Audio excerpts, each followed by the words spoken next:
Hi అండి. Tomato chutney ఒకసారి ఇలా చేసి చూడండి. చాలా టేస్టీగా ఉంటుంది. కడాయిలో ఆయిల్ హీట్ అయ్యాక 1 కప్ పల్లీలు వేసి వేయించండి.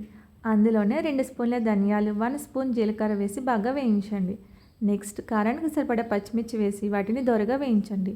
చివరిగా 4 వెల్లుల్లి రెబ్బలు, కొద్దిగా చింతపండు వేసి స్టవ్ ఆఫ్ చేసుకుని వేరొక బౌల్లోకి తీసుకుని చల్లార్చుకోండి.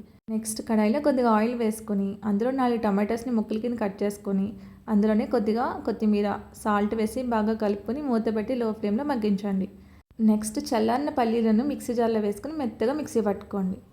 ఈ విధంగా టమాటోస్ బాగా మగ్గిన తర్వాత చల్లార్చుకొని మిక్సీ జార్లో వేసుకొని సరిపడా సాల్ట్ వేసి బరకగా మిక్సీ పట్టుకోండి. బాగా మెత్తగా పట్టకూడదండి. ఈ విధంగా మిక్సీ పట్టిన వాటిని ఒక బౌల్లోకి తీసుకొని పోపు పెట్టుకోండి. ఆయిల్ వేసుకున్నాక ఆవాలు, జీలకర్ర, పచ్చిశనగపప్పు, మినపప్పు, ఎండుమిర్చి, కరివేపాకు వేసి బాగా ఫ్రై చేసిన తర్వాత చట్నీలో యాడ్ చేసుకోండి. చాలా టేస్టీగా ఉంటుంది. తప్పకుండా ట్రై చేయండి. Thank you.